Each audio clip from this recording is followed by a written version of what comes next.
Jésus. Et laisse que la gloire, la louange te revienne. Église, est-ce que nous pouvons joindre nos deux mains pour acclamer le roi de rois?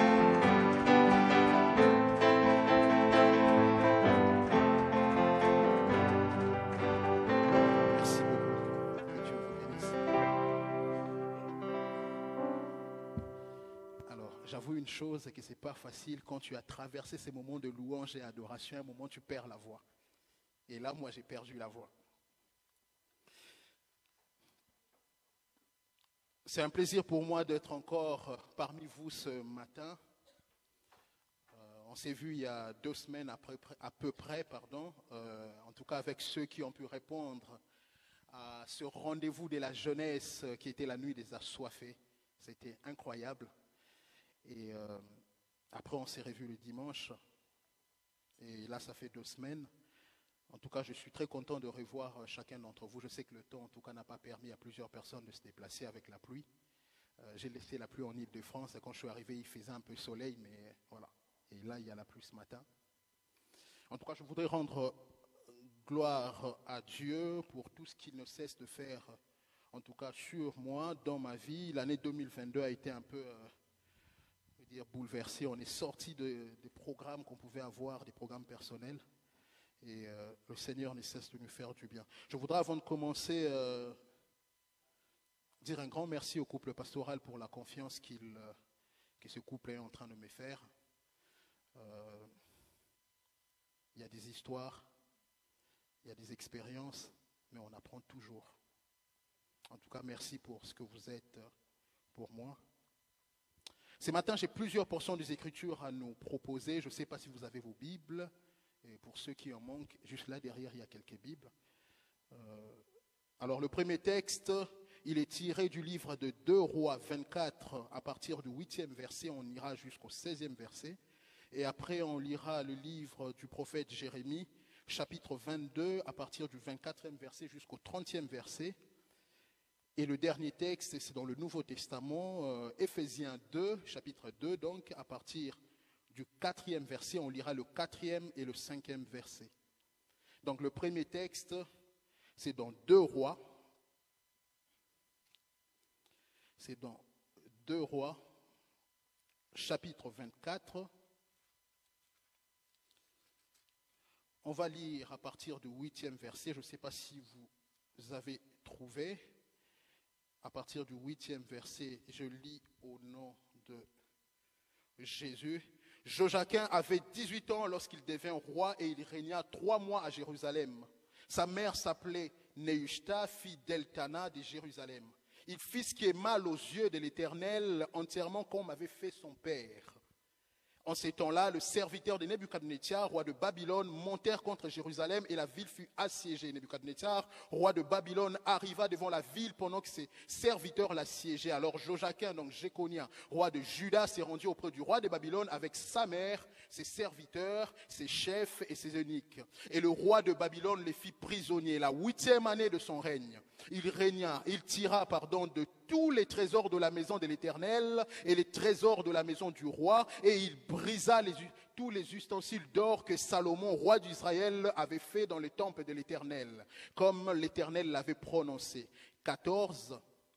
Il emmena en captivité tout Jérusalem, tous les chefs et tous les hommes vaillants, au nombre de 10 000 exilés, avec tous les charpentiers et les serruriers. Il ne resta que le peuple pauvre du pays. Il transporta Jéconia à Babylone et il l'emmena captif à Jérusalem, à Babylone. La mère du roi, les femmes du roi et ses eunuques et les grands du pays. 16. Tous les guerriers au nombre de 7 000 et les charpentiers et les serruriers au nombre de 1000. Tous les hommes vaillants, propres à la guerre. Le roi de Babylone les emmena captifs à Babylone. Deuxième texte dans les livres de Jérémie, chapitre 22.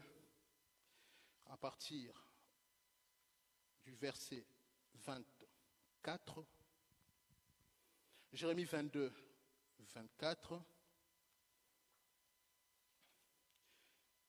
Je suis vivant, dit l'Éternel. Quand Jéconia, fils de Joachim, roi de Juda, serrait un anneau à ma main droite, je l'arracherai de là. Je le livrerai entre les mains de ceux qui en veulent à sa vie, entre les mains de ceux devant qui tu trembles, entre les mains de Nebuchadnezzar, roi de Babylone, entre les mains de Chaldéens. Je te jetterai, toi et ta mère qui t'a enfanté dans un autre pays où vous n'êtes pas nés, et là vous mourrez.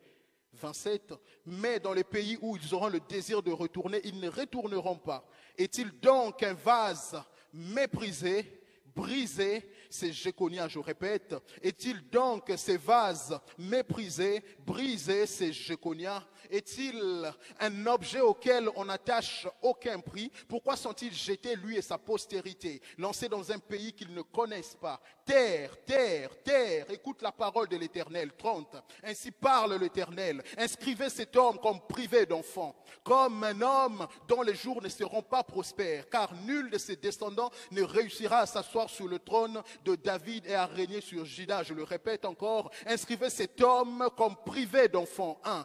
Comme un homme dont les jours ne seront pas prospères. 2. Car nul de ses descendants ne réussira à s'asseoir sur le trône de David et à régner sur Juda. 3. J'aimerais lire la version Bible de Tours qui dit, voici ce que dit l'Éternel. Écrivez que cet homme sera stérile, que rien ne lui réussira durant sa vie. Il ne sortira point d'homme de sa race qui soit assis sur le trône de David. 4. Ni qui exerce à l'avenir la puissance souveraine dans Juda. Arrêtons bien ces choses. Le premier point, c'est qu'il sera stérile. Le deuxième point, c'est que rien ne lui réussira durant toute sa vie. Le troisième, c'est qu'il sortira. Il ne sortira point d'homme de sa race qui soit assis sur le trône de David. Et le dernier point qui est lié à ces points, bien sûr, et ni qui n'exerce à l'avenir la puissance souveraine dans Juda. Ces 4 choses sont importantes.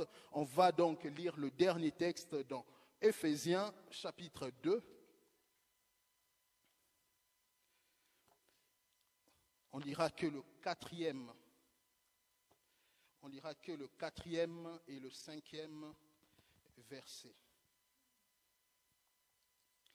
Éphésiens 2, 4e et 5e verset. Mais Dieu qui est riche en bonté, à cause du grand amour dont il nous a aimés, nous qui étions morts par nos offenses, nous a rendus vivants avec Christ. C'est par la grâce que vous êtes sauvés. Il nous a ressuscités ensemble et nous a fait asseoir ensemble dans les célestes. Je préfère m'arrêter là.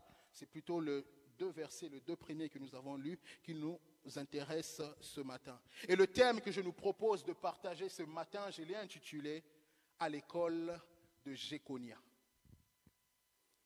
À l'école de Jéconia. Certaines personnes dans leur version, ils ont plutôt Joachim. D'autres personnes ont Joachim. D'autres personnes ont Konia simplement. Voilà. À l'école de Jéconia. Je voulais plutôt dire aussi à l'école de la grâce et de la miséricorde. En tout cas, avant de commencer ce matin, avant d'aborder le sujet, en tout cas, c'est un thème qui est intéressant parce qu'il a fallu faire plusieurs marathons pour essayer un tout petit peu de construire et de mieux comprendre cette histoire. Ma prière pour chacun de vous ce matin, c'est que le Seigneur nous accorde, à moi et à vous également, sa grâce et sa miséricorde. Que dis-je? Que le Seigneur nous accorde sa miséricorde et sa grâce. Afin de mieux comprendre ces textes que nous venons de lire, je préfère faire ou nous présenter un contexte historique pour nous permettre de mieux comprendre pour une meilleure édification. Suite au péché de Salomon, lorsque Israël s'est installé, Salomon qui a succédé à son père David va commettre des péchés, il va s'éloigner de Dieu. Il va poser des actes qui ne vont pas plaire à Dieu. Qu'est-ce qui va se passer? Le Seigneur va décider de sanctionner ces peuples. La première sanction qui tombe sur Israël, ça va être la division. Diviser Israël en 2 parties. Il va donc sortir une partie qui s'appelle Juda, qui est juste une tribu, et le reste va aussi partir sous la gestion ou encore gérée ou chapeautée par une personne qui n'est pas de la descendance de David. Qu'est-ce qui va se passer? Le Seigneur va dire, placez un mot au prophète, dans le cœur du prophète Akija. Le prophète Akija va rencontrer Jéroboam. Il va déchirer le manteau qu'il portait en 12 morceaux, ce qui correspond au nombre des tribus d'Israël. Il va donner 10 morceaux à Jéroboam et il va laisser la tribu de Juda entre les mains de la descendance de David. Quelqu'un va dire, et pourquoi un autre morceau? C'est qu'un autre morceau, c'est les Lévites, ils n'ont pas d'héritage en termes de terre. Il va donc sanctionner Israël, diviser Israël en deux parties. Une grande partie va sous le contrôle de celui qui n'est pas de la descendance de David. Il va simplement laisser Juda entre les mains de ceux-là qui sont de la descendance de David. Le peuple en train de persister, le roi en train de persister même face à cette division, il continue à commettre les péchés et le Seigneur va décider de sanctionner encore. Mais la deuxième sanction va être plus forte. Ça va être la déportation. Le Seigneur va déporter ses peuples. Dans la déportation, l'objectif pour Dieu était d'extirper le mal. Laisser qu'une partie qu'on a appelée les réchappés, ceux-là qui vont revenir et marcher selon le voie de Dieu. Il va donc faire cela. Et c'est dans ce contexte de déportation que va arriver le roi Jéconia. Il va remplacer son père. Il arrive à la tête de Juda sous la période de déportation où le Seigneur est en train de donner une leçon ou plutôt une sanction à Juda et à Israël. Il accède donc dans ce contexte-là. Il arrive au pouvoir, il a 18 ans. Mais à 18 ans, il va commettre les mêmes péchés que son père. À 18 ans, il va avoir un règne de courte durée, un passage éclair. La Bible dit qu'il a fait 3 mois et 10 jours, en tout 100 jours à la tête de Juda.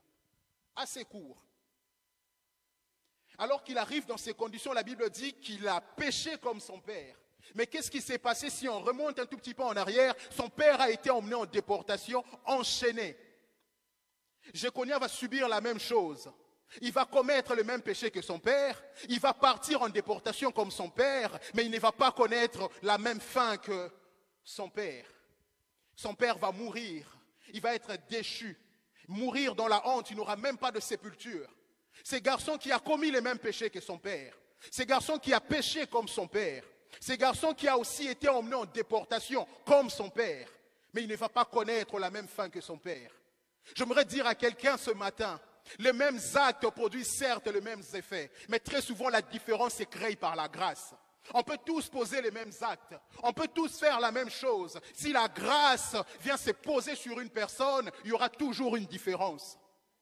Il va donc être dans cette situation-là où il pose les mêmes actes que son père, il part en déportation comme son père, mais lui va connaître une issue différente de celle de son père. Il arrive au pouvoir dans ces contextes-là. Mais pourquoi cette différence? Cette différence s'appelle la grâce. Pourquoi cette différence? Cette différence s'appelle la miséricorde. C'est quoi donc l'école de Jéconia? C'est l'école de ceux-là qui ont expérimenté la grâce et la miséricorde. C'est quoi l'école de Jéconia? C'est l'école de ceux-là qui n'ont que la grâce de Dieu comme moyen de survie. Cet homme, il avait tout pour mal finir. Il avait tout pour finir comme son père. Il a marché sur les pas de son père. Il a connu la même expérience que son père, mais il ne connaîtra pas la même fin que son père. Il a marché comme son père, mais il ne connaîtra pas la même fin que son père. L'école des Jéconiens ou l'expérience des Jéconiens, c'est donc l'expérience de ceux-là qui n'ont pas de référence, ceux-là qui n'ont personne, ceux-là qui ne savent pas sur qui s'appuyer, mais ils reçoivent la faveur qui vient d'en haut. Ils n'ont personne et ils n'ont pas d'appui, ils n'ont pas de piston comme on a l'habitude de dire pour trouver une opportunité d'emploi. Ils vont simplement déposer un CV. Ils n'espèrent en personne, ils comptent simplement sur Dieu. C'est l'école de ceux-là qui sont disqualifiés par le monde. Lorsque vous voyez la personne, vous voyez son profil totalement disqualifié. Mais cette personne qui est disqualifiée, le Seigneur va le qualifier. C'est ça l'école de ceux qui expérimentent la grâce et la miséricorde de Dieu. L'histoire des Jéconiens est donc un exemple parfait, un modèle parfait. Cet homme qui va marcher comme son père, cet homme qui va poser les mêmes actes que son père, mais il va connaître la grâce et la miséricorde de Dieu. C'est que la grâce et la miséricorde de Dieu sont capables de faire de la vie d'une personne. Un homme qui commence mal son parcours, mais il va bien finir son parcours. C'est peut-être pas un exemple à donner pour le tout début de son histoire, mais la fin de son histoire nous intéresse. Voilà pourquoi j'aimerais dire à quelqu'un ce matin, le plus important dans notre marche chrétienne, le plus important dans les projets que nous faisons, n'est pas de commencer. Le plus important, c'est de se maintenir et finir dans la gloire. Le plus important n'a jamais été de commencer. Il y a des gens qui commencent avec les ailes au bout de quelques temps, les ailes sont complètement brisées. Cet homme, il va commencer mal, mais sa fin va nous étonner. Le plus important donc, ce ne sont pas le début. Si tu commences à avoir des débuts fracassants avec Dieu, gloire à Dieu. Mais l'objectif doit être le maintien pour bien finir. Maintenir donc dans la gloire pour bien finir. Maintenir donc dans la gloire pour bien finir. Comme je disais, cet homme avait tout pour connaître une fin malheureuse. S'il arrive à nous présenter son CV, des choses qu'il a eu à faire, il a tout pour connaître une fin malheureuse. Mais quelque chose s'est passé. On est donc dans une période d'instabilité où la décision de Dieu sur Israël et Juda a déjà été actée. Ces peuples partiront en déportation. Et j'extirperai de ces peuples ceux-là qui seront des réchappés qui vont ensuite revenir pour continuer à m'adorer. Mais pourquoi ces choses arrivent? Simplement parce qu'ils ont commis les péchés qui étaient interdits par Dieu, ces actes interdits par Dieu. Ils se sont tournés vers Baal. Ils ont commencé à adorer Baal. Le roi a commencé à adorer Baal et le peuple a suivi. Ils se sont tournés vers Astarté. Ils ont commencé à adorer Astarté. Le roi a commencé à adorer. Le peuple a suivi. Ils ont commencé à aller faire des sacrifices dans des hauts lieux. Le roi a commencé. Les peuples ont suivi. Toujours un roi qui montre la mauvaise voie. Il va donc commettre les mêmes péchés que son père. Ces péchés vont donc conduire son père à la déchéance. Il va perdre le pouvoir. Ces péchés vont donc conduire son père à l'humiliation. Il va être enchaîné pour être emmené en captivité, vous vous rendez compte. Un roi enchaîné pour être emmené en captivité. Et ces péchés vont conduire aussi son père à la mort. Assassiné, il n'a pas de sépulture.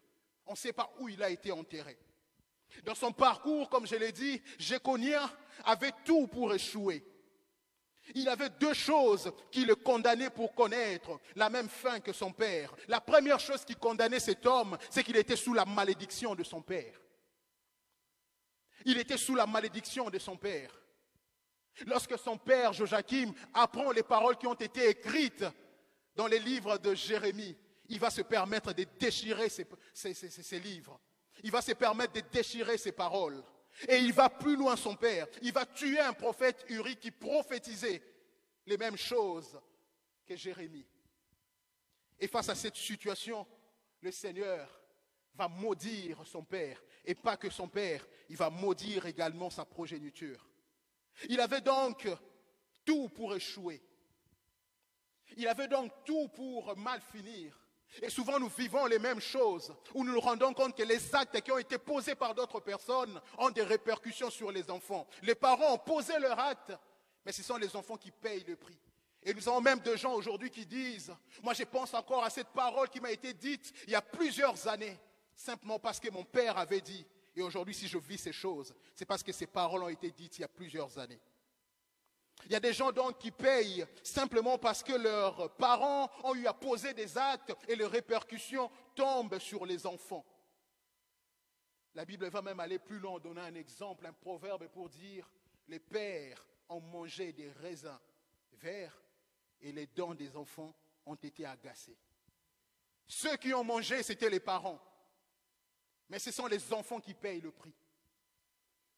La deuxième chose qui condamnait ce garçon à connaître une fin identique à celle de son père, c'est qu'il a commis les mêmes péchés que son père. Mais quels sont les péchés que son père a connus? Ce garçon, il reçoit donc un héritage de son père alors qu'il accède au pouvoir à l'âge de 18 ans.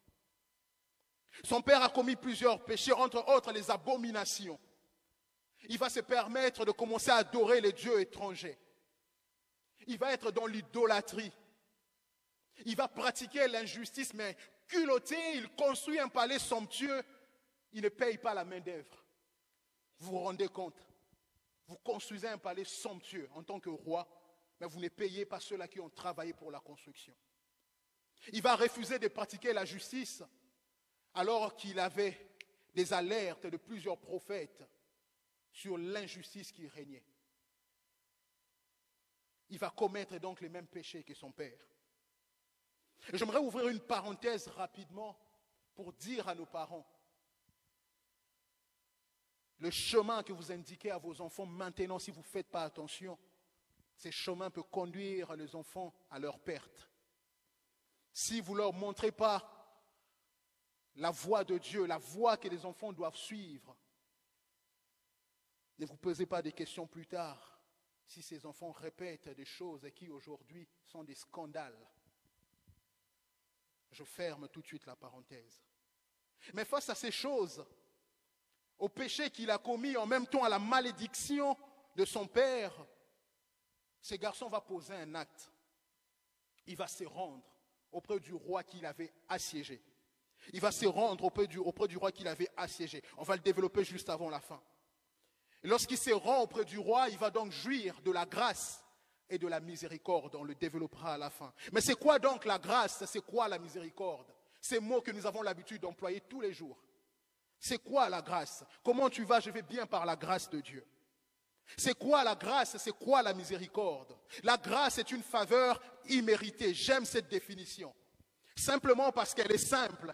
Mais dans cette définition assez simple, il y a deux caractères qu'on arrive à voir dans cette définition. La première ou le premier caractère, c'est qu'il y a une faveur, c'est-à-dire un acte de bienfaisance. Quelqu'un vous fait simplement du bien, sur base de rien du tout. Le Seigneur nous fait simplement du bien, sur base de rien du tout. Le deuxième caractère, c'est ce caractère immérité. Nous n'avons rien mérité. Ce n'est pas en fonction de cet acte qui t'a posé hier que le Seigneur te fait grâce aujourd'hui. Ce n'est pas parce que tu as été gentil avec monsieur ou madame Y que le Seigneur te fait grâce aujourd'hui. Mais il te fait grâce et cette grâce est imméritée. C'est donc un acte de bienfaisance sans compensation qu'on n'a donc pas mérité. Il n'y a pas de compensation entre la grâce et nos actes. J'aimerais dire à quelqu'un ce matin que la grâce de Dieu est donc ce qui enlève les lettres I et M à impossible pour nous donner d'accéder à des choses qui sont possibles, pour nous donner d'accéder dans les champs des possibles de Dieu. Ce qui était impossible, nous l'avons par la grâce.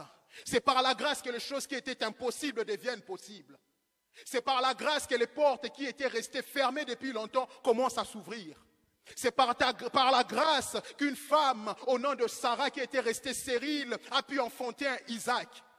C'est par la grâce qu'une femme au nom de Anne a pu enfanter un Samuel. C'est par la grâce qu'une personne qui servait Dieu, la Bible dit avec piété, au nom de Élisabeth, a pu enfanter Jean le Baptiste.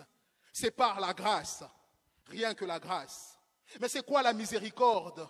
C'est la pitié par laquelle on pardonne aux coupables.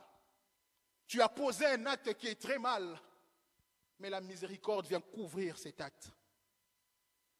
Tu as posé un acte qui méritait une sanction, mais la miséricorde couvre cet acte. Et très souvent, la grâce et la miséricorde marchent de pair.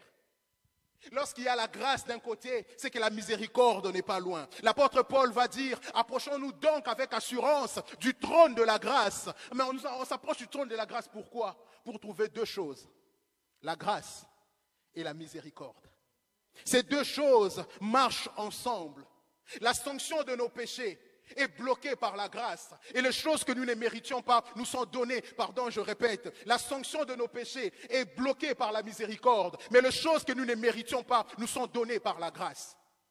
Tu poses un acte, le Seigneur bloque cet acte, la sanction par sa miséricorde, et il te fait grâce, il te donne ce que tu ne méritais pas. Un exemple, à la croix, le voleur qui ne méritait rien du tout. La sanction de son acte a été bloquée par la miséricorde de Dieu. Et la grâce de Dieu a y à couvrir par la suite. Le paralytique qui a été porté par 4 personnes qui avaient la foi vont trouver une issue dans le toit. Ils vont passer par là pour que Jésus arrive à guérir le paralytique. Mais qu'est-ce qui s'est passé? Jésus a d'abord présenté sa miséricorde. Il va lui dire, tes péchés sont pardonnés. Et ensuite, il lui présente sa grâce. Lève-toi et marche. La miséricorde prépare donc le terrain de la grâce. Et je déclare ce matin, alors que quelqu'un est venu dans la présence de Dieu, tu t'es dit, je vais m'approcher du trône de la grâce. Ce matin, je déclare que le Seigneur te donne d'accéder à ces choses qui étaient impossibles par sa grâce. Mais 6 grandes vérités sont attachées à la grâce et à la miséricorde.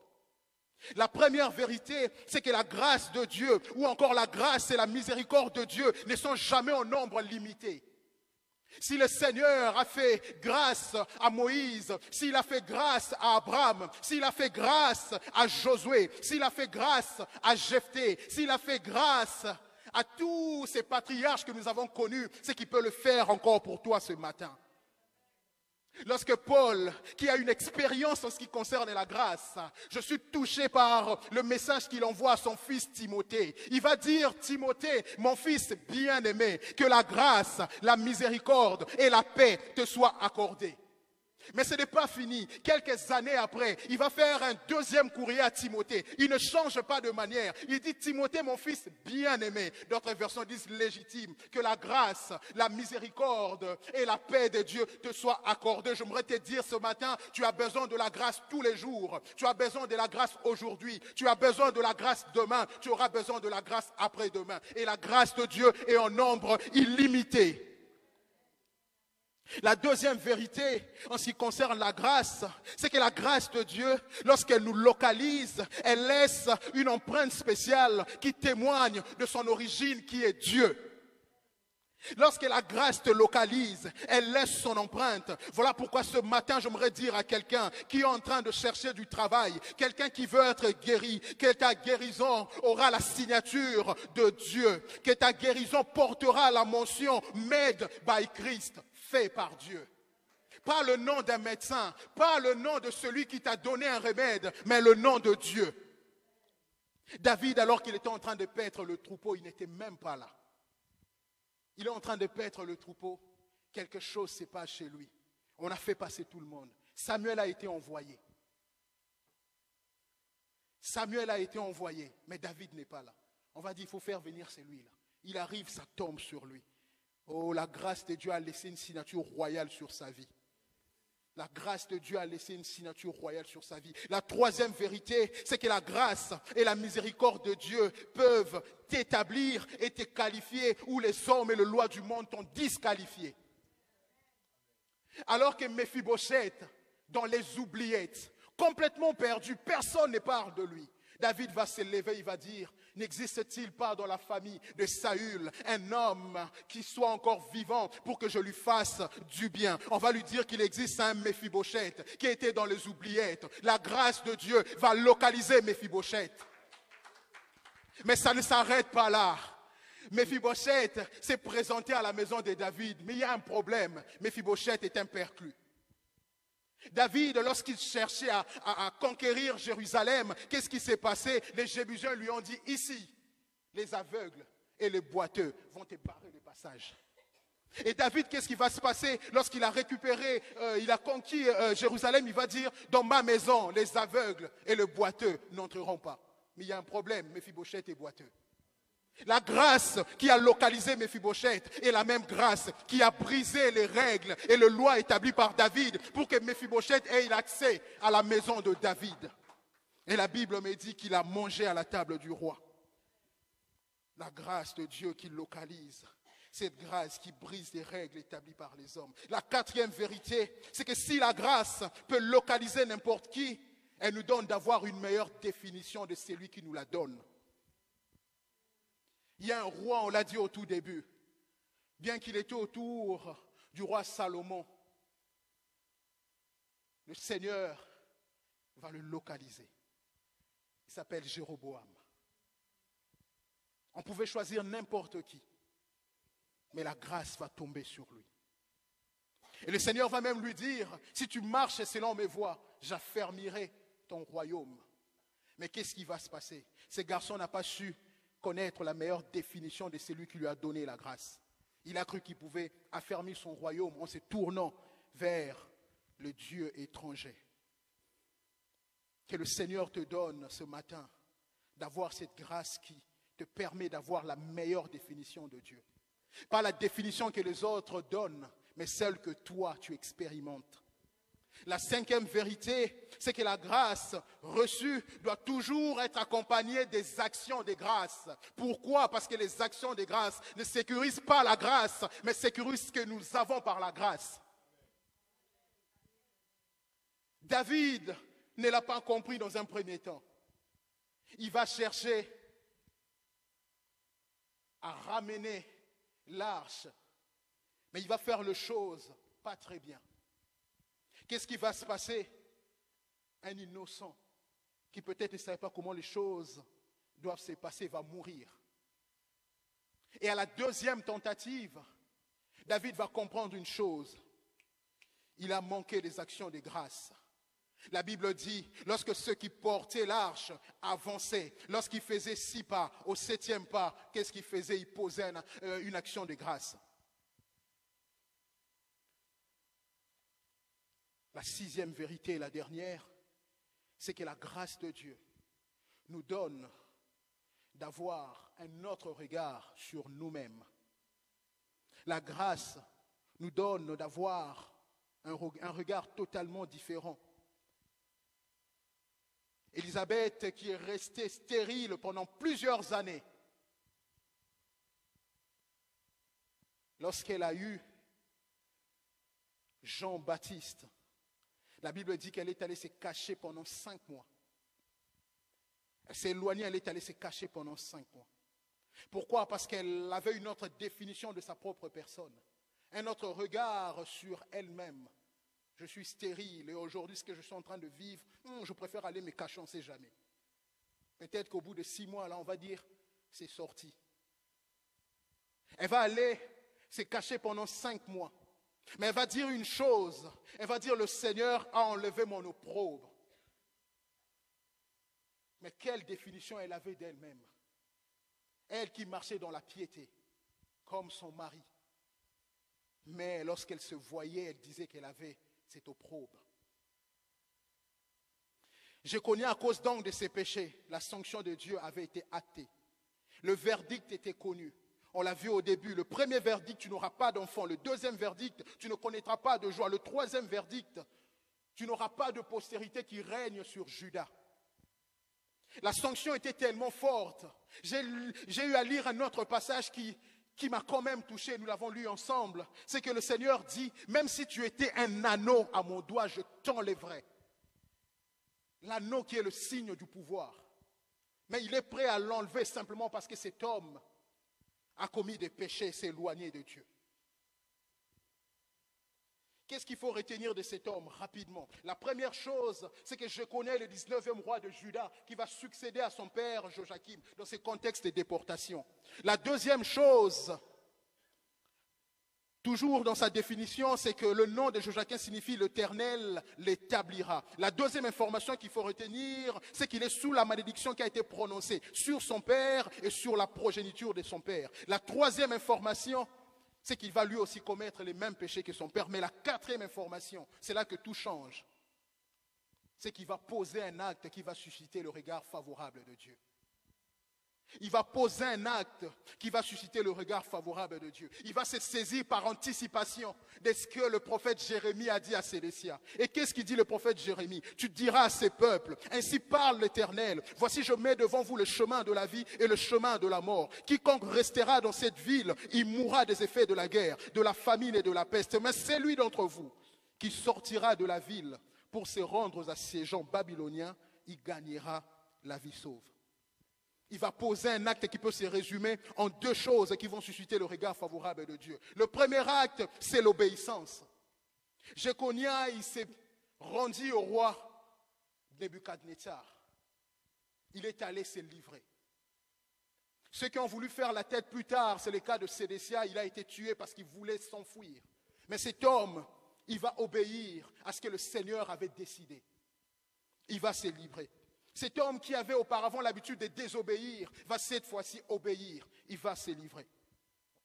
Il va donc se soumettre à la volonté de Dieu. Et j'aimerais dire à quelqu'un ce matin, c'est une chose que nous connaissons, c'est que l'obéissance vaut mieux que les sacrifices que nous faisons.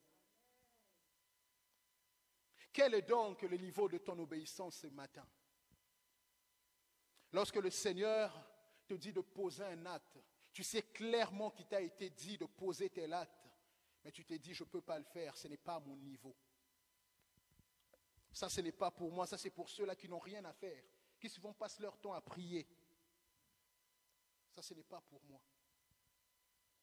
Faut-il obéir sous la contrainte, simplement parce qu'on sait qu'il y a une sanction qui nous attend pour que nous puissions obéir? C'est quoi notre niveau d'obéissance ce matin? La deuxième chose, c'est qu'il s'est incliné, il s'est humilié face au destin qui lui avait été réservé par Dieu.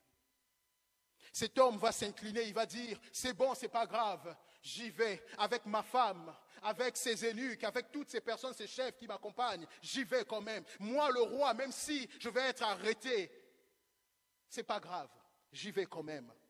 Je vais obéir, je vais y aller.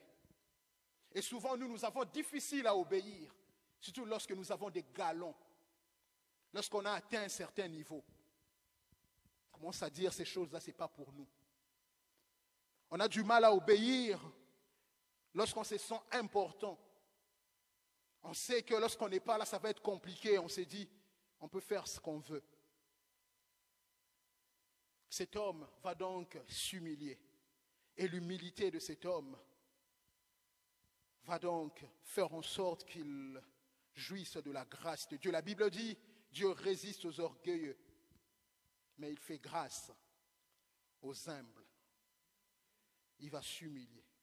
La grâce et la miséricorde de Dieu dans la vie de Jéconia auront donc trois effets. Le premier effet, c'est qu'il va conduire au relèvement de ce roi. Il y a un roi qui va arriver, qui va remplacer Nebuchadnezzar. Ce roi ne fera que 2 ans. On a comme l'impression que le Seigneur l'a suscité pour accomplir une chose et partir. Le roi Évil-Mérodach, il va relever la tête de cet homme. Et lorsque la Bible dit qu'on a relevé sa tête, cela veut dire qu'on a enlevé la honte qui régnait sur cette personne.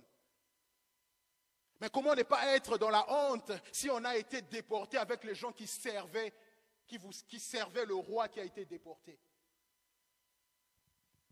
Ce roi va donc lui faire du bien. Il va lui parler avec bonté. Il va relever sa tête. Il va enlever la honte qui régnait sur lui. Il va relever sa tête. Peut-être que ce matin, alors que tu es en train de prier, le relèvement de ta vie passera par l'obéissance. Peut-être que le relèvement de ta vie passera par un acte d'humilité. Peut-être qu'il va falloir que tu oublies un peu tes galons pour commencer à t'humilier devant Dieu. Peut-être que le relèvement de ta vie passera par ces actes-là. Le deuxième effet de ce qu'est la grâce, ce deuxième effet ou encore ce qu'est la grâce et la miséricorde ont eu pour effet dans la vie du roi Jéconia, c'est que ce roi a été réhabilité. La Bible dit qu'on a placé son trône au-dessus de tous les autres rois. Du coup, il ne régnera pas que sur Juda, ou plutôt il n'aura pas que de pouvoir, je préfère le dire en termes de pouvoir, sur Juda, mais il aura le pouvoir sur même tous les autres rois qui règnent à la même période que lui, encore à la même époque que lui. Ces années qu'il a eu à perdre, le Seigneur a été celui qui restitue ces années à cet homme. Le troisième effet, c'est le revêtement. Et la réhabilitation dans le revêtement s'accompagne du manteau royal, de la veste royale.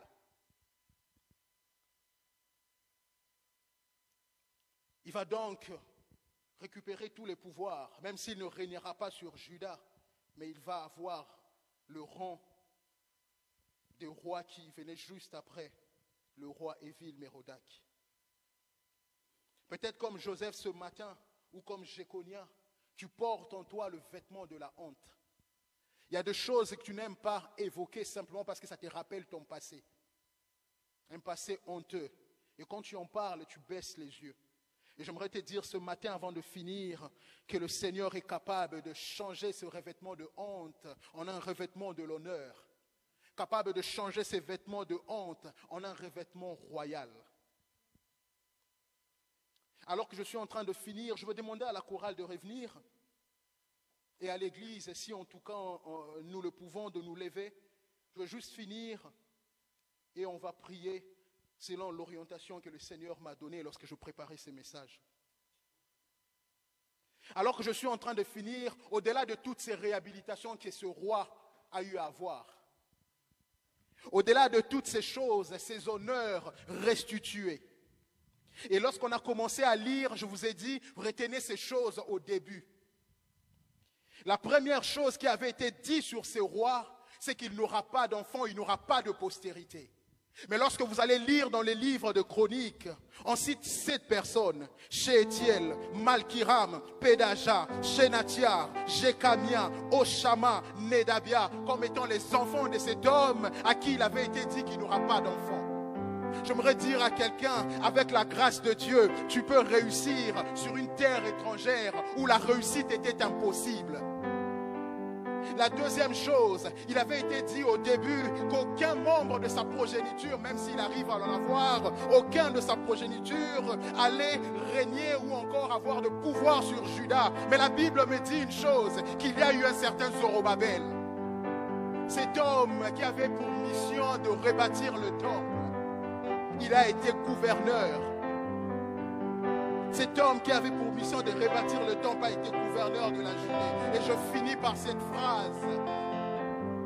Tant que le Seigneur n'a pas dit que c'est définitivement fini, sache que ce n'est pas encore fini. Alors que nous allons commencer à prier pour la parole, alors que nous allons commencer à prier pour ce message, lorsque je le préparais, le Seigneur m'a mis à cœur 3 orientations. La première orientation, c'est plutôt d'ordre personnel. Quelqu'un a besoin peut-être ce matin dans sa vie d'une grâce particulière. Je ne dis pas la grâce générale qui correspond à la phrase qu'on a l'habitude de dire: le Seigneur fait lever le soleil aux justes et aux méchants. J'ai dit quelqu'un qui a besoin d'une grâce particulière. Et si ce matin tu as besoin d'une grâce particulière, tu peux simplement lever ta main. Dans un domaine précis, tu as besoin d'une grâce particulière. Tu peux simplement lever ta main. Ne baisse pas ta main, s'il te plaît. La deuxième orientation, c'est quelqu'un qui a besoin d'une grâce qui brise les lois et les règles établies par les hommes. Il y a des choses qui ne marchent pas. Tu te dis, là, c'est pas moi. J'ai besoin d'une aide beaucoup plus forte et puissante. Si tu es dans ces cas-là, tu peux rester, mais tu vas prier toi aussi. La troisième orientation, c'est en faveur de ceux-là qui estiment qu'ils sont encore sous le contrôle de certaines personnes. Ils essayent de s'en débarrasser, mais ce n'est pas possible. Pendant que nous allons commencer à prier, la chorale peut nous accompagner avec un chant. Je vais demander à ceux-là qui ont levé leurs mains d'avancer simplement. N'ayez pas honte. Ce que nous voulons, c'est toi. Ce que nous voulons, c'est toi. Ce que nous voulons, c'est toi. Ce que nous voulons, c'est toi. Descends sur nous comme une pluie, une brise légère de la douceur de ta présence. Ta nuée nous entoure. Ce matin, alors que tu t'es présenté, sache que la nuée de Dieu t'entoure ce matin. La nuée de Dieu t'entoure ce matin. Ce que nous voulons, c'est toi. Ce que nous voulons, c'est toi. Oui, ce que nous voulons, c'est toi. C'est toi, c'est toi. Ce que nous voulons, c'est toi. Oh oui, descends sur nous, descends sur nous, descends.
sur nous comme une pluie, une brise légère de la douceur de ta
Sa présence est là. Sa nuée nous entoure, sa gloire se manifeste au milieu de nous. Lèvons nos mains alors que la chorale chante. Bénissons le Seigneur notre Dieu. Alléluia. Oh, combien je prie mon Seigneur de passer Oh, ta nuée nous entoure, ta nuée nous entoure, ta nuée nous entoure. Oh, ta nuée nous entoure, ta nuée nous entoure, ta nuée nous entoure. Yahweh, ta nuée nous entoure, ta nuée nous entoure, ta nuée nous entoure. Ta nuée nous entoure, ta nuée nous entoure, ta nuée nous entoure. Ta nuée nous entoure, ta nuée nous entoure, ta nuée nous entoure. Quand tu nous manifestes ta Oh, gloire, ta nuée que ton nom soit béni. ta nuée nous Merci entoure, pour ta ce moment nuée de gloire. nous entoure. Merci pour ta parole. Ta nuée Merci pour nous ce temps de entoure, ta nuée célébration. nous entoure, Que ta ton nom nuée soit nous glorifié. entoure. Que ton nom soit élevé. Ta nuée Tu es nous notre entoure, Dieu. ta nuée nous entoure, De ta mon nuée Seigneur, nous entoure. reçois la gloire qui t'est due. Merci pour tout. Merci Seigneur. Alléluia. Ta nuée nous entoure. Alléluia. Merci Seigneur. Nous voulons te rendre toute la gloire, Créateur de toutes choses. Merci pour la manifestation de ta grâce et de ta miséricorde. Merci de nous avoir témoigné de ces deux choses, la grâce et la miséricorde. Merci de relever par ta grâce. Merci également de passer dessus le faute à cause de ta miséricorde. Seigneur, que ton nom soit béni. Merci parce que ta grâce génère des actions de grâce.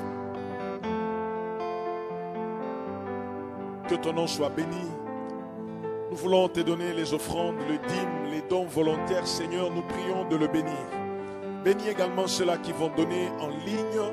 Seigneur, que tout cela puisse contribuer à l'expansion et à l'épanouissement de l'œuvre que nous sommes en train de faire pour toi. Merci pour tout. Au nom de Jésus, nous avons ainsi prié. Nous disons tous Amen. Est-ce que nous pouvons acclamer le Seigneur notre Dieu? Les paniers des offrandes vont circuler. Merci beaucoup Christian pour ce message à l'école de la grâce et de la miséricorde. Amen. Amen. Si ce roi a été relevé par son obéissance et son humilité, n'oubliez pas, Jésus a été élevé grâce à son obéissance et également à son humilité. Amen. Un message qu'il faut écouter, réécouter et faire écouter.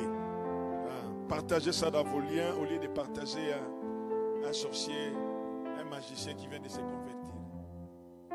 Au lieu de partager quelqu'un qui vient du deuxième monde ou cinquième monde, qui nous dit qu'il était le secrétaire particulier de quelqu'un là. Partagez et ça sera toujours pour la gloire de notre Dieu. Merci beaucoup, que le nom du Seigneur soit béni. Nous nous approchons lentement mais sûrement de la fin de notre réunion. Nous voulons seulement rappeler à nos amis quelques communiqués importants qui nous concernent. Le dimanche, aujourd'hui nous sommes le 20. Le dimanche 27, il va y avoir une sortie d'évangélisation qui va concerner toute l'église. Non pas seulement le département d'évangélisation, mais toute l'église. Donc après les cultes, il y aura cette sortie pour aller évangéliser et témoigner de la bonne nouvelle de Dieu. Du 12 décembre au 18, nous allons avoir notre session de l'église à genoux, la dernière session de l'année, avec comme thème « Merci pour ta gloire ». Amen. Vous allez peut-être vous poser beaucoup de questions, mais la gloire, moi, je n'ai pas vécu la gloire, ça c'est toi qui penses. Mais en tout cas, nous voulons dire merci à Dieu pour la gloire. En fait, je suis en train de réfléchir s'il faut créer une rubrique qu'on appellera témoignage, mais avec une appellation particulière. Dis-nous ce que Dieu a fait. Ou on va seulement faire comme Steve raconte. Dis-nous ce que Dieu a fait. Parce que bien aimé dans le Seigneur, c'est dommage, je ne sais pas s'il faut que je dise dommage, mais vu qu'on n'a pas cette rubrique-là, on n'a pas cette culture-là d'entendre des témoignages, beaucoup de gens ne savent pas ce qui se passe au milieu de nous. parmi nous, Dieu fait des grandes choses. Alors, par rapport à tout cela, à cette fin de l'année, à cette église à genoux, nous n'avons que faire des sorciers, nous n'avons que faire des gens qui nous veulent du mal. Nous voulons seulement dire à Dieu, merci pour la gloire. Nous allons vraiment le célébrer, nous allons le louer, nous allons dire à Dieu, merci pour la gloire. Alors donc, de ce fait, je vous prie de bien noter cette date du 12 au 18 décembre. Nous allons avoir notre session de l'église à genoux, ici en ces lieux, avec comme thème, merci pour la gloire. Merci pour la gloire. Il a guéri beaucoup de personnes. Il a fait du bien à plusieurs personnes. Il a résolu beaucoup de problèmes. Et nous voulons lui dire merci pour la gloire. Dans cette année de gloire, nous avons vécu, nous avons expérimenté la gloire de Dieu. Amen. Et nous informons également l'église que nous préparons des sessions de baptême. Si vous êtes là et que vous n'êtes jamais vous n'êtes jamais passé par le jour du baptême, merci de me voir à la fin du culte.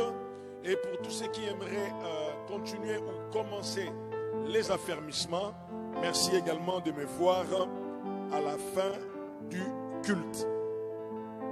Nous allons organiser cela pour que les choses puissent très bien se passer. Nos amis de la chorale, vous seriez obligés de voir Maman Bijou à la fin du culte. Elle a un communiqué à vous donner par rapport à ce samedi et vous allez vous organiser pour vos séances de répétition. Amen. Amen. Est-ce qu'il y a, je ne vois pas, est-ce qu'il y a une personne qui est venue pour la première fois? Je ne crois pas trop. Nous sommes arrivés à la fin de notre réunion. Nous allons nous mettre debout et nous allons clôturer. Juste, je nous rappelle encore que le vendredi, nous allons avoir notre culte d'intercession de 19h à 21h. Et venez, nous allons écouter la parole de Dieu et nous allons également prier le Seigneur. Laissons nos têtes dans la prière, nous allons nous recommander à la grâce de Dieu. Notre Père, Seigneur de l'univers, tu es le Dieu qui nous connaît, tu es le Dieu qui nous a créés et tu es le Dieu qui nous aime. Merci de nous avoir donné l'occasion de nous retrouver en ces lieux pour pouvoir participer à ces cultes. Nous voulons te dire merci. Merci pour ta parole. Merci pour la manifestation de ta gloire. Et merci pour tous tes bienfaits. Alors que nous voulons regagner nos maisons, nous nous recommandons à ta grâce et prions que tu accompagnes chacun de nous et que tu nous témoignes ta grâce et ta miséricorde tout au long de cette semaine qui s'ouvre devant nous. Père, comme j'aime le dire, c'est une semaine nouvelle qui n'a jamais été. Mais pour chacun de nous, Seigneur, ces jours ont été inscrits.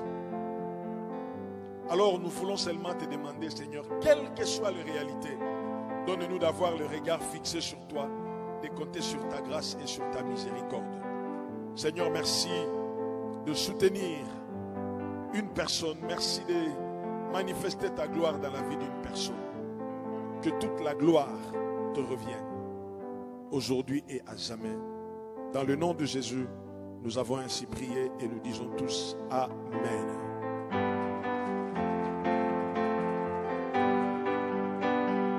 Que le Seigneur vous bénisse et bon dimanche.